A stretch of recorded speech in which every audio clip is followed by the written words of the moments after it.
You must make pressure your privilege by Strangest Loop. And it is a list of things that are not doing the thing. So here is a list of things that are not doing the thing. Preparing to do the thing isn't doing the thing. Scheduling time to do the thing isn't doing the thing. Making a to-do list for the thing isn't doing the thing. Telling people you're going to do the thing isn't doing the thing. Messaging friends who may or may not be doing the thing isn't doing the thing. Writing a banger tweet about how you're going to do the thing isn't doing the thing. Hating on yourself for not doing the thing isn't doing the thing. Hating on other people who have done the thing isn't doing the thing. Hating on the obstacles in the way of you doing the thing isn't doing the thing. Fantasizing about all of the adoration you'll receive once you do the thing isn't doing the thing. Reading about how to do the thing isn't doing the thing. Reading about how other people did the thing isn't doing the thing. Reading this essay isn't doing the thing. The only thing that is doing the thing is doing the thing. This is like confession and atonement. It's the proper way to think about it, is you can think about what it is that you did wrong or insufficiently that led to the collapse of your plan, right? So that's the first investigation, right? And I'm not trying to be flippant about this, because sometimes people's dreams are quite realistic and they still fail catastrophically. It can be brutal. Maybe you did make a lot of good decisions and you suddenly got ill, or someone in your family did, and everything went to hell on you. It doesn't have to be because you've done something cardinally foolish that you fail. It's built into the structure of the world. But it doesn't matter. You can also retreat into yourself and you can say something like, all right, I need to retool my conception of strategy, but also potentially my conception of goal. Maybe I'm looking in the wrong place. Maybe I have to look somewhere else. What did I do that wasn't as good as it could have been? And where did I fail to look so that the probability of my failure was higher? Now, to ask that question, you have to want the answer. That's what it means to knock or to ask or to seek. This is no joke. It's like you have to want to know.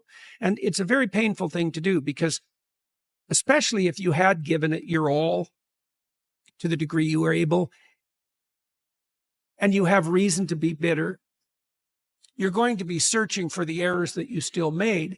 And discovering your own errors is always extremely painful. And so you have to be willing to strip yourself down. That's what humility means fundamentally. And then, but the advantage is, this is why it's so useful to listen to people. You might find out where you're stupid, and then you could stop being stupid. And so one of the reasons you confess your sins, let's say, is because you want to discover where you're insufficient. Now, it's painful. It's painful to encounter an impediment in the form of someone else's opinion that might show you where you're blind and ignorant, or willfully blind even. But the advantage to that is you can rectify the error, and then as you move forward, you're stronger. So there's a gospel statement that's very relevant to this. So Christ tells his followers that if they knock, the door will open. If they ask, they'll receive. And if they seek, they'll find. What would have had to have happened in a week for you to look back on that week with pride? Maybe stop breaking promises to yourself. When you say, I'm going to wake up tomorrow at 7 a.m., and when the option comes to hit the snooze button, don't do it. There's one win that you've got for the day. That's action. If you had a friend, and every single time that you and your friend decided that you were going to go out for dinner, that friend either showed up 2 hours late or didn't show up at all, you would stop trusting that person. That is the relationship that you have with yourself. People only root for those who don't need to be rooted for. And so I just asked them a couple questions. I was like, who here before pledging started was like, I want to be a part of this house? The guys were like, me. Okay. I'm like, okay, got it. Who here thought it was going to be easy? Who here thought it would be hard? They raised their hands. I'm like, guys, this is what hard feels like. All of a sudden there's just like this big exhale in the room. And they're like, expectations get reset. This is normal. You wanted this thing. You expected it to be hard. Reality now matches conditions. Sorry, expectations now match conditions. This is what hard feels like. And then all of a sudden it's like they got permission to feel shitty. And by getting permission to feel shitty, they stop feeling it. And the next one is like, what if we confront it and say, like, what if they're right? Now what? Because I think a lot of effort gets put into trying to deny reality, right? Like there's this clip that I shared from Tom Bilyeu, and he was talking about how he gets made fun of for his ears being big, right? And I think it's a really good clip because his point that he was making, because it's such a visual, easy example for people to understand. He's like, is that it's true. I do have big ears. And so that's like if they're like, you have no right to be making content. Are they right? Okay. And yeah, I'm still going to do it anyways. Because the thing is, like, one of the things that I had earlier on in my career was like, I didn't think I was a really good person. Like, I was like, I'm not a good person. Yeah. Like some people are like, yeah, I just had that. Right. And I had a history, whatever. And one of the things that gave me a lot of respite or relief from that kind of thought process was like, that's okay. Because I can still do the things that create success and not deserve it and still get it. And that actually felt very powerful for me because it was like, I don't have to deserve the success. I can still just do the stuff that gets it. It's like, you don't have to deserve the girl, but you can still do the things that get her. And do you deserve her when you have her? I don't know. Who knows? I hate the word deserve to begin with, right? Yes. But like that concept, because also I could segue into like gratitude around like, if you think you deserve it, then you don't enjoy it. But that has been super powerful for me, which is like, what if they're right? And because a lot of people are just they spend so much effort trying to fight the fact that the comments might be right. This might have been a fucking terrible thumbnail. Yep. You know what? This might have been a boring video. This post might have been regurgitated content. This post might have been inspired too closely by someone else's post, right? What if they're right? And does it make me a piece of shit? What if it does? And I hear stats like that and I just think, man, it is so easy to win. Like that. I mean, like when I hear that, that's exactly what I think. I'm just like, man, for everyone who's like struggling to win, it's like most of the pain that people experience is purely in their own minds. And so to your point, I think there's an interesting one between like burnout versus hard.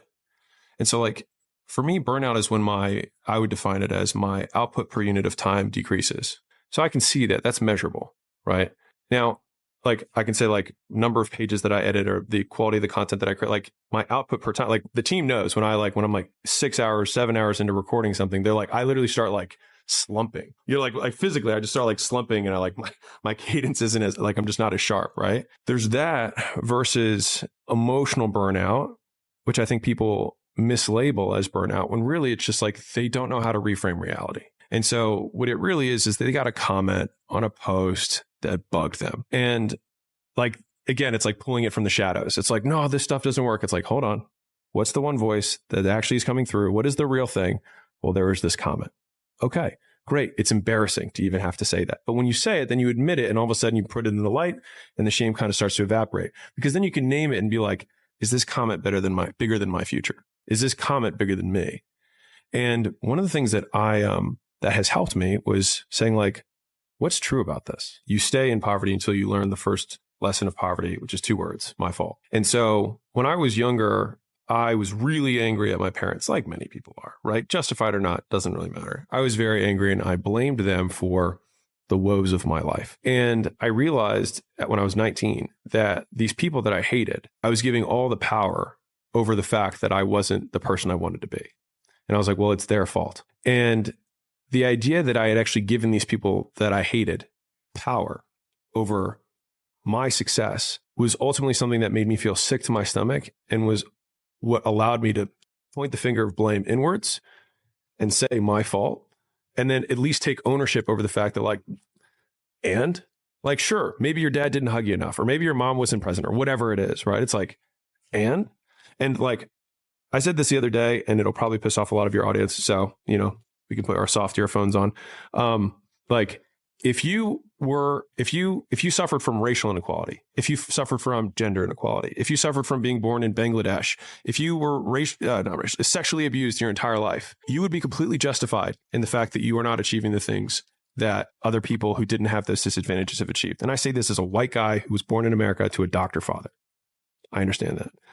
But at the same degree, you have the opportunity that Chris nor I have, which is that you can be an inspiration to people who went through the same thing and succeeded, despite those circumstances. Because I can promise that there is somebody who has had it worse and has done it better. And I think that one single point of proof, and like there's a global point of proof that you can look for sure, but like you can be that very local point of proof in your community or sub-community. And I think as soon as we shed that, that's like, I'm a big fan of power follows the blame finger. So like wherever you point the blame finger is where the power follows. And so it's like if you point it at the government has the power. If you point it at your your spouse and say like, it's their fault that I'm not in shape. It's their fault. They never let me do anything. It's like, well, you're giving them all the power. And so it's like, until you're like, it's my fault, it also becomes my responsibility. What is? What if it's not your fault? It doesn't matter. And like, I can't run marathons because I lost my leg at birth. And either you can just never try, or you put the metal thing on. Act first. Okay. You have to lead with action, because if you are someone that deals with a crippling sense of insufficiency, your ability to discount any good thoughts you have in your mind is going to be so strong. If you try and lead with positivity first, I need to think it, wish it, believe it, and I will achieve it. Your set point of negativity is going to just crush that into the ground. I'm speaking from personal experience, right? As the guy that was chronically unconfident and still has, the imposter syndrome that does creep in. You have to start with action. It needs to be, okay, what would have had to have happened in a week's time for me to look back on that week and find pride in myself? Pride's seen as something that you should be ashamed of. It's one of the 7 deadly sins. But David Goggins, I did an episode with him a couple of months ago. We can put it in the show notes if people are interested. And he said, pride is something that everybody misses. That having pride in your name, your performance, the way that you show up for other people is something that you can do. But you need to do something that is worthy of being prideful about, right? What would have had to have happened in a week for you to look back on that week with pride? Okay, maybe stop breaking promises to yourself. When you say, I'm going to wake up tomorrow at 7 a.m., and when the option comes to hit the snooze button, don't do it. There's one win that you've got for the day. That's action, right? And it is just, it's tried to say the Peterson clean your room thing, but the reason that works is that you start with the smallest ever step and you expand out from there. You want to become a writer. You want to leave your job and become a writer. Okay, can you commit to writing 1 blog post on Substack per week for the next 3 weeks? That would make you feel like less of a loser if you did that. Action has to come first if you're the sort of person who is chronically unconfident, because you will drag your sense of identity behind you. Mark Manson says that identity lags behind our status by about 1 to 2 years. So for both me and you, in 2 years' time, we'll go, I understand why I was in LA that day, and look back. Start with action and make small promises to yourself that you don't break.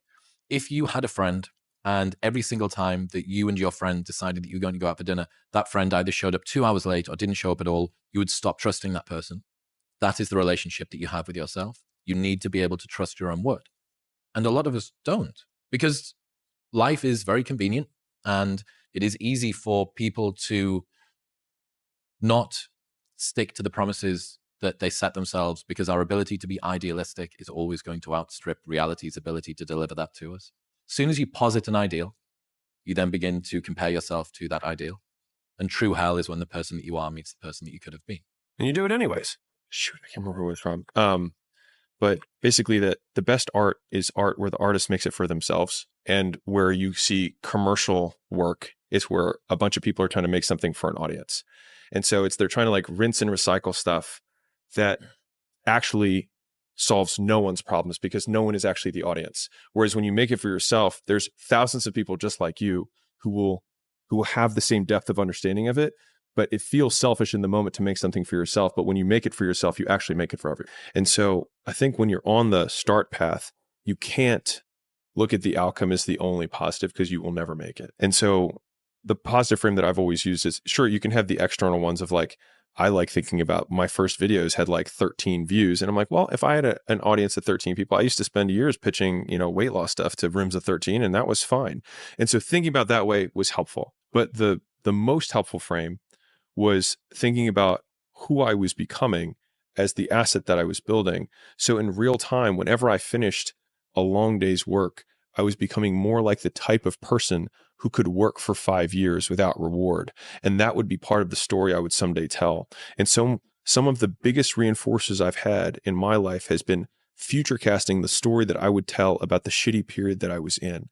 Like I remember when I was sleeping on the floor at my gym because I didn't have enough money for 2 rents. And I was like, I will fucking tell this story. And when I lost everything for the first time, I have the screenshot of the bank account. Like when I show it, people are like, oh, look, there's that thing. But they forget that there was a person who screenshotted it to be like, this won't fucking happen again. And I think having a larger narrative of where you're ultimately going, one, gives you the vision of where you're like knows where he's going, but it allows the dragons that you have to slay along the way, the hard things that you have to overcome, to feed into the larger narrative of the story that you'll someday tell. And so like no one ever tells stories about the hero who made it all happen immediately and had no hardships. No one cares, right? Like, okay, you were born to a billionaire. Is there a story there? Not really, but everyone loves the story because we can see ourselves in the character and how much we hope to be like them. And it's the being like them, not the having what they have, that we usually like. And so reframing ourselves as the hero of that narrative in my harder times was what really got me through that, and thinking, I will tell this story someday. I want to give you the single easiest razor to predict my behavior. And I said, whatever will be the most epic story is the thing that I will most likely do. And so oftentimes the most epic story is not the shortest outcome to victory. It's the long saga that results in this big thing later eventually. And I was like, if you ever want to know, if you're like, I'm not sure what he's going to do in this situation, just wonder what the most epic story to tell would be. And that's usually what I will do. And I don't know if that's self-aggrandizing, but that's genuinely my razor for even making the big decisions about, okay, I'm going to sell Gym Launch. I'm going to marry Layla. I'm going to slum it and live at the gym. I'm going to fly around and do turnarounds. I'm going to start this whole idea of a media company that just gives exclusively. Like, how do I put all these together? It's like, well, what would be the most epic story? And I thought of this idea of just like, when I think about who that story I want to tell is this billionaire that documented the entire thing the whole way and just gave. Because I always thought, I was like, I wish that Elon Musk and Warren Buffett and all these guys would have and Jeff Bezos, would have just I would love to have seen 1997 Amazon content. And a lot of the content in terms of it's getting 5 views. It's like, it's okay, because when we make it, they're going to come back and watch this. So I don't need them to watch it today. I want them to know that it's here when I do. And I think that got me out of the loop of it. I have to win right now. And then every one of them is just dropping a kernel or a breadcrumb for future me to refer back to. It won't get harder. This is the hardest part. And so if you can just make it through this, everything else is downhill. It's not that the things that the dragons are going to slay aren't going to get bigger. They are. But you become so much more equipped to slay them back. And you have so many more allies. You have people in the stands cheering for you. You have the audience. You have all of these other things that are behind you. But at the beginning, it's just you with a stick against a bear. And arguably that fight is a harder fight to win than beating a dragon when you have a nuclear bomb and 6 nations behind you. And so it's not even like the size of the hardship. It's just also the resources and how few of them you have, and how so much of the beginning is literally burning the one thing you have, which is time, because you have no leverage. You don't have the money to pay other people to help you. You don't have the resources to go get someone no one can learn it for you. It's like there's a lot of the things that we care about a lot. No one can work out for you. It doesn't matter how much money you have. No one can learn skills for you. And so in the early days, it feels so painful because you look around to see who can help you. And then you're like, fuck, it's me again. And I think getting comfortable with the idea that each of these things, kind of like Slumdog Millionaire, if you've seen that movie where I'll give you the TLDR. He goes through his entire life of randomness, and he gets on the Who Wants to Be a Millionaire version in India. And it has 12 questions to make $1 million.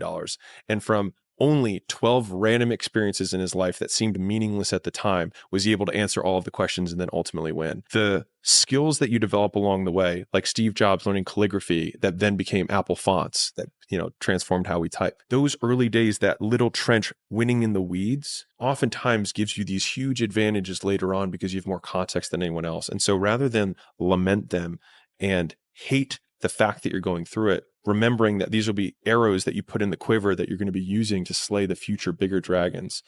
And so expecting it to be easy is what makes it much harder than it ever is. Because in the early days, hard was, ooh, stop. This isn't good. I should, this is a warning sign. This is a red flag. I should slow down, or I should stop, I should pivot. But the more I think about it as a competitive landscape, as I'm clear on what this path is supposed to look like, and these rocks and these dragons are things that I'm going to have to slay along the way to get the princess or get the treasure, I get happier about the harder it is because I know that no one else will follow. It's a selection effect. And I think if you can shift from this is hard to no one else will be able to do this, then it flips from being this thing that you're like, oh, poor me, to, oh, poor everyone else who's going to have to fucking try. Yeah. And I think that is so much more motivating as a frame for the exact same circumstance. Like the amount of times when I was on my lonely path where I was too different from the friends that I had, but not successful enough to be friends with the people that I wanted to be friends with. That's when you want people to root for you. That's when you want people to support you. Once you've already won, people are like, he's amazing, he's so good. But like, that's the time when you need it the least. And so you always have to be the person who roots for you before everyone else does. And it's usually a single clap in the auditorium for a very long period of time. It is a slow clap that's just you rooting for you. And that visual, I think, is one that you can kind of take because it is, people struggle to do things alone. And the path of the exceptional person is one of an exception, which means that you are not with other people. And rather than fighting that or bemoaning it, see it as an indicator that you're on the right path. Because if everyone else were cheering you on, then it means you're not in the right place, because it means you're just like everyone else, and that's not where you want to be. That's all that there is. You want to be better. That is something to be proud of. You want to leave it all on the field of play. You want to make yourself as good as you can. You want to make the world a better place. You want to have an impact. All of these things are just all positives. Paying attention has been the single greatest competitive advantage that I've had, because I pay attention to things and I try to be precise and I care. But also, the more that you're able to let go and not fear about stuff, the more enjoyable you'll find it. So the thing that is making you better is the thing which is making you feel pain. And this is a perennial balance. I don't think I've ever personally actually been disparaging of someone that has a 9-to-5, because I have been someone that's had a 9-to-5, albeit not for long. I did it for 6 months. But every single person that I knew growing up had a 9-to-5 or bigger, and my dad certainly did. And then coming from a super working class background, I've always felt a little bit uncomfortable with the way that 9-to-5s are disparaged. I don't think that the only way that you can enjoy your life is if you pivot and do something yourself. I think it's a very reliable route to do it, and I encourage as many people to do it as possible. But I try not to look down on people that are doing that, because it's the lion's share of most people. How to get past it if your purpose is aligned within a 9-to-5 career? It doesn't matter. I fell in love with an essay from Jason Pargin where he said, accept that all of your heroes are full of shit. Your heroes aren't gods. They're just regular people who got good at one thing by sacrificing literally everything else. And I love this insight that you can dress it up however you want. The work just needs doing. And you can fluff it and you can change it and you can talk about compounding. But ultimately, it comes down to sitting at the desk and answering the email, opening the Word document, recording the podcast. And one of the things that I've found is a really great hack for me, I would have no success as a YouTuber that I've had being a podcaster, because I work well when I have someone else in front of me. Like, I would clean my room at home if mum came and sat and like just watch or talk to me, right? Because I just didn't want to fucking do something that sucked on my own. Being a YouTuber and staring down the lens, hi guys, welcome back to the channel. Today we're going to fucking do whatever we're going to do. I really, really struggle with that. Roll the clock forward now. So talking about the price that people pay to be the person that you admire. Everyone would look at Tiger Woods narrowly bound. Like, I want to be as good of a golfer as Tiger Woods. And you go, yeah, okay, but do you want the childhood?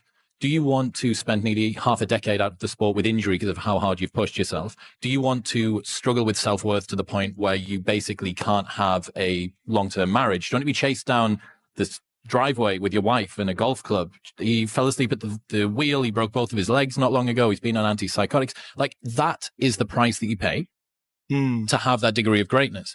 It's a onesie, right? It's not an outfit that you can pick little different bits about. You don't get to choose one element of someone and say, I want that. It's like, no. All of these externalities, all of the things that you really don't want, they came along for the ride as well. So this guy loves playing pickleball, and he gets to turn up on a Saturday and play with his friends. Yeah. And, you know, if it's cold outside, he doesn't need to go and play. And if he's tired, he doesn't need to go and play. And if he's hungover, he doesn't need to go and play. And then he decides to turn pro, and he thinks, I'm turning pro at this thing that I love. I can't wait to make what I love into my career. But he doesn't realize that, hey, guess what? If you're hungover, you still need to go and train. Yeah. Or actually, no, you don't get to be hungover anymore, because the guy that isn't hungover is the guy that's training better. So you now need to stop going out with your friends, and you need to train when it's cold, and you need to work on game tape and mindset and hydration and nutrition. You need to do S&C, and you need to have a physio, and you need to not see your family as much. All of these things came along for the ride as soon as you decided to turn pro. Is that a price that you're prepared to pay? And that's an interesting question to ask yourself. Yeah. Am I prepared to sacrifice my pure, unencumbered, unmolested love for this thing in order to try and become the best at this thing? Like, I've made huge developments while I was staying up until 4 a.m, 5 a.m, running a nightlife business. You can make huge developments in your personal growth journey while you're doing a 9-to-5. And if your purpose is aligned within a 9-to-5 career, it doesn't matter. Like, that's your thing. Just lean into it, enjoy that. And all of the guys that don't know when they're supposed to start or when they're supposed to stop, or they've got to be the taskmaster, or they don't know what they're supposed to do today, and they don't get holidays, and they don't get all of that. You don't have to worry about any of that. There are tons of advantages of having a 9-to-5. And if you're enjoying it and your purpose is aligned with it, nail the self-development on an evening time. Make sure that you lock into a hard routine, and you're going to have a great time. So I'm genuinely envious of people that have great 9-to-5s where their purpose is aligned to it, especially if they've got a lot of oversight and structure, because it takes all of the pain. I did a video ages ago. You might even be able to find it. I can't remember what it was called. Something like 10 reasons to not start your own business, or something like that. And it was about precisely this, that it's not all it's cracked up to be, to go and work for yourself. So the disparaging of 9-to-5s, I'm not on board with that. Is it possible to be world-class whilst having fun? That's the question for me this year. It may be that in order to be world-class, fun has to go out the window. And if that's the case, it'll make me sad, but it's whatever. Like, that's a price that you perhaps need to pay. But I'm really trying to do this.